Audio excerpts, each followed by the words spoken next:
From Viking invasions to Roman occupation, from countryside to coast, from historic wars between the English and the Scots to modern warfare, from a Scottish queen to a gypsy queen, from an artist from Manchester who regularly painted here to a local heroine who became a national icon, to boots discarded from weary walkers, from churches and abbeys to the ruins of priories, and stunning scenery on the way.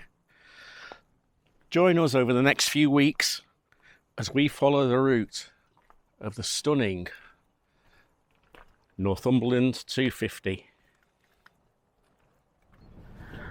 Lindisfarne Castle, a former fort converted into a holiday home. The castle is a beautiful blend of old and relatively new. Edward Hudson, the founder of Country Life magazine, seeking a quiet retreat from London, fell in love with the castle and undertook the conversion alongside renowned architect Sir Edwin Lutyens. Right. That well known, I don't know him. This romantic castle is full of the intimate spaces typical of Lutyens' work. Outside, the garden fills with colour and scent in the summer, and the upper battery offers panoramic views across the coast, including the Farne Islands.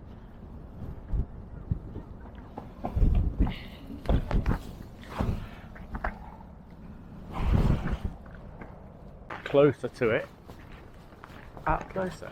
Now we're up closer to it. You can see why it says it's more of a fort than a castle, the size of it. Not that big, is it? But it's still impressive. I must stop using that word. You know how we used to say stunning about everything? Impressive seems to be the word of this trip. But we are getting better at not saying so. Those crashing waves that Keith said about before, might be able to see them better now.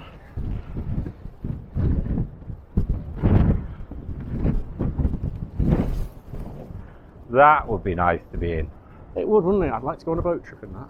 I'd be swimming.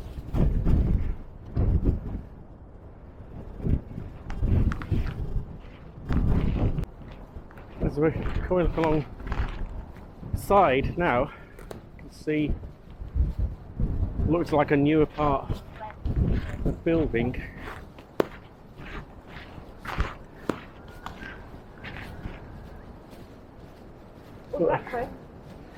They're unusual. Windows, well, upside down. I would have thought they'd be the other way around. Swords or whatever they are.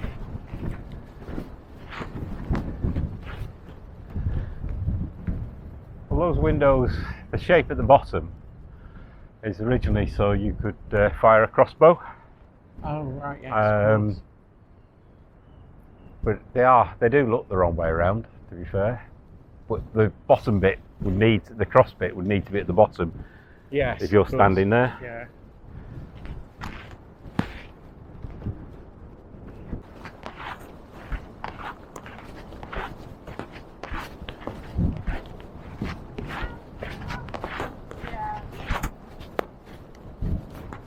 There's those crashing waves now. Definitely getting a clearer view.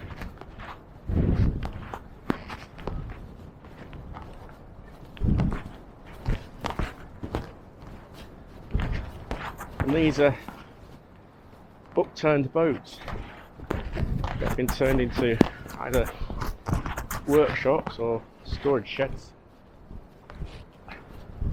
I think these are cobbles, I don't know. They're big. They are big, yeah, probably bigger than cobbles, aren't they? The castle is managed by the National Trust. And it's closed. Oh gosh, these are steep. We might eat.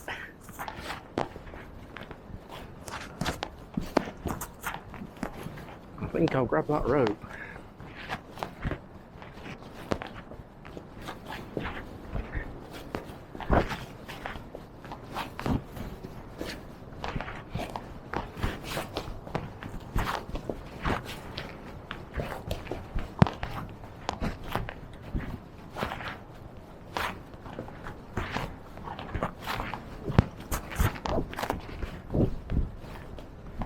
quite funny, the sign down there said admissions, last admission time, no minutes Yes. before entry. Or last entry time, no minutes. Dare we? I think it's cemented in. Yes.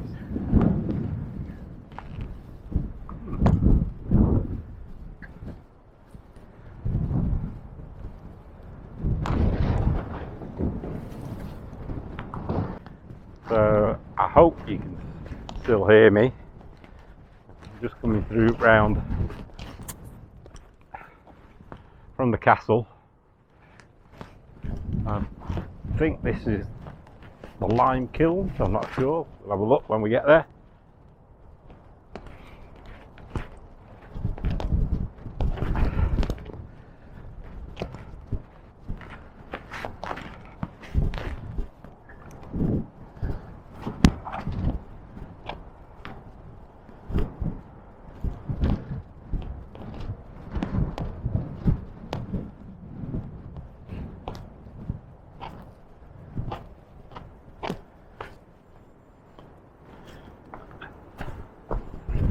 Perhaps not.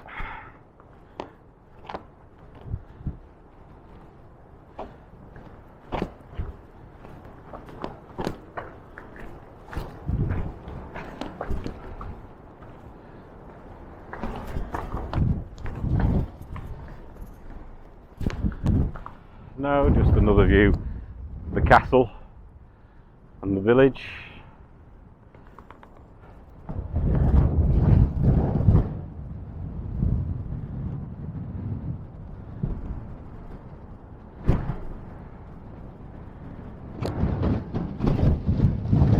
The lime kilns.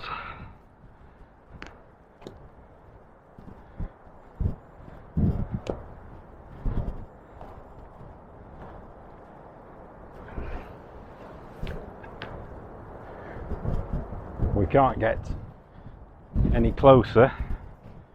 They're obviously dangerous shafts.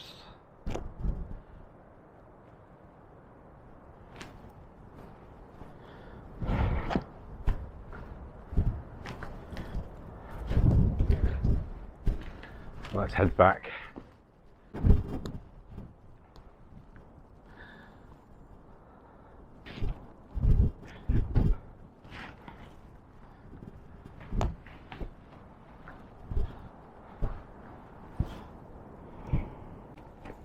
Final view of the castle from a different angle.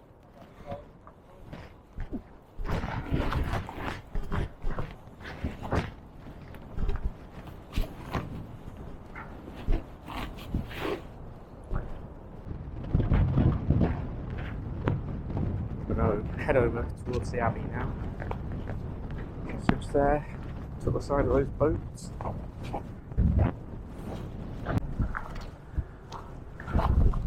That one's for sale. Should we have it? Where should we go? Where would we go? Let's go Mr. Perrin's around the world. We don't know what that is. That's a channel that we follow religiously on YouTube. The Adventures of an Old Sea Dog. So this is the harbour area. We're heading over to the abbey.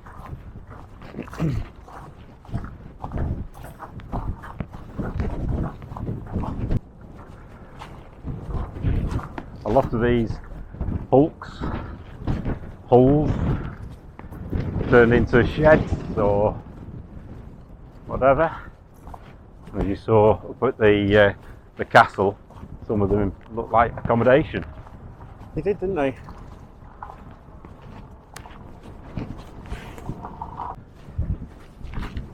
Fishing still does go on from the island, and seems to be lobster and crab, you read, didn't you? Yes, and these are all the nets.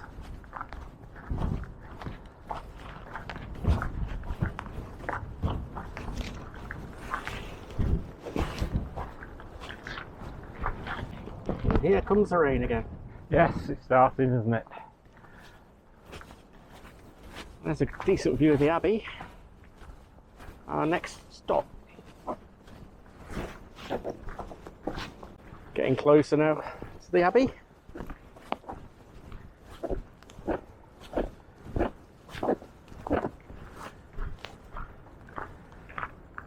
Walking up to the Hugh Long Ridge, which is a special part of Holy Island of Lindisfarne, made of hard rock known as whinstone, and boasts a wonderful variety of wild plants, many of which are nationally rare.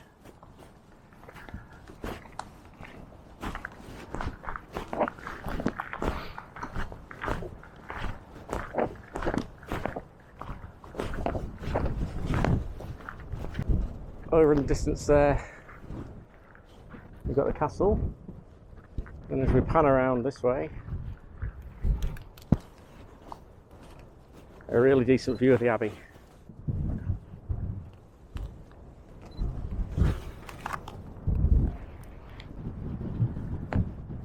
Remains of the building? Yes.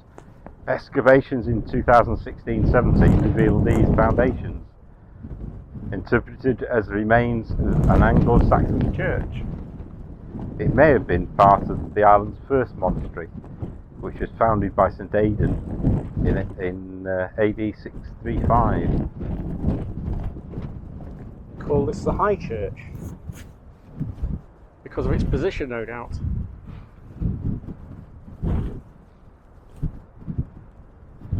It commands a view, doesn't it? It does.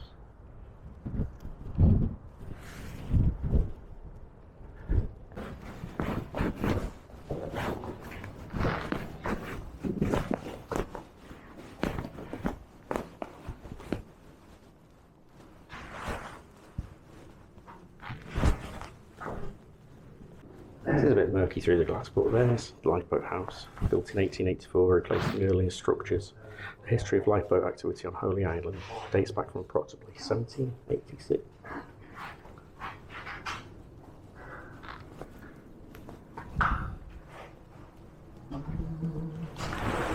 Over there, we've got a lantern chapel, the ruins of a square building, not a chapel, but it's thought to be the site of a 14th century lighthouse.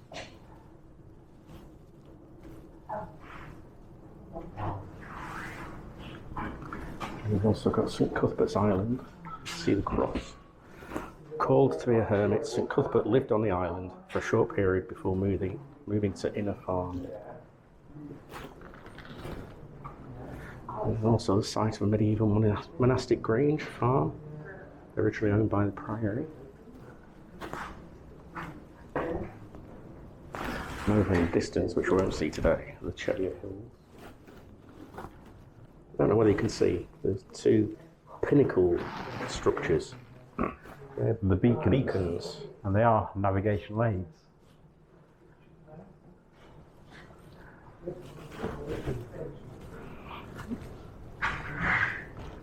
In that distance you've got the Farne Islands, which we didn't go to because the weather was too bad to go on a boat.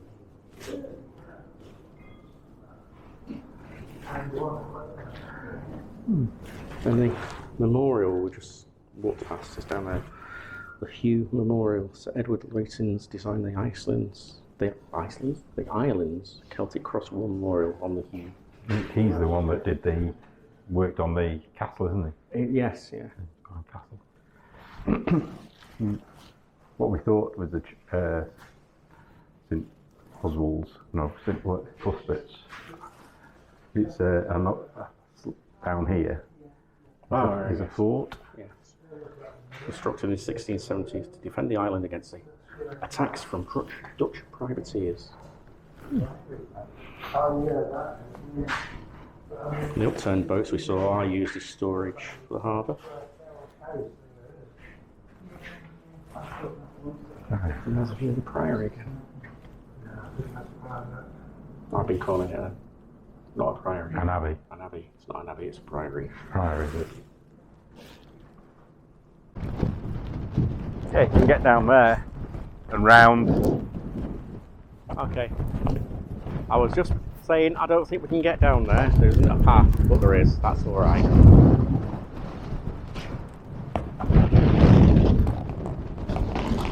One of the lifeboat stations we've seen elsewhere, isn't it, Keith? It is. Holy Island lifeboats.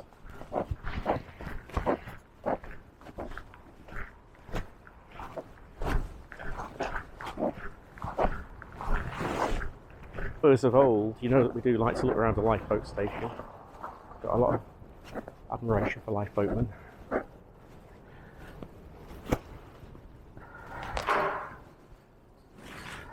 Welcome to the old lifeboat house, the last remaining lifeboat station on Holy Island. Many dramatic rescues have been launched from here.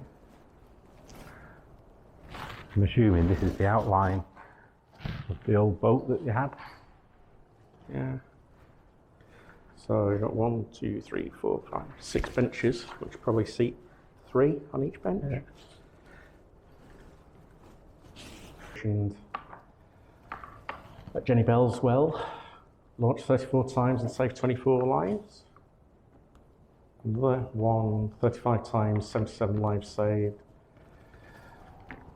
Then we had the Bedford, stationed from 1891 to 1909. She was never launched.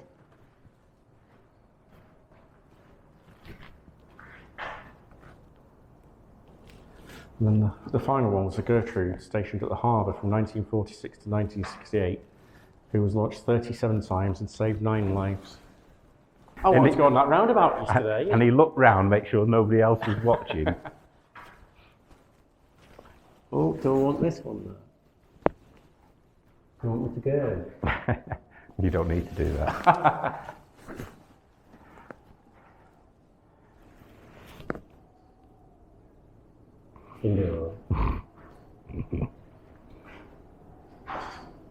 What would make me laugh now? No, it wouldn't. I'd just leave you. Can hear the wind howling in here, can't you? You can. Can't feel it though, it's draft proof. The picture of the boat's not here. It is. But, I mean, we've been to some old lighthouse stations that have been locked up and just used for storage, haven't we? And not been able to get in. This one was quite a rescue.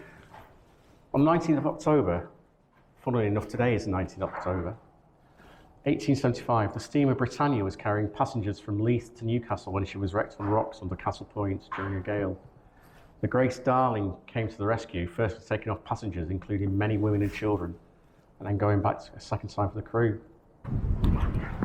St Mary's Church, Holy Island.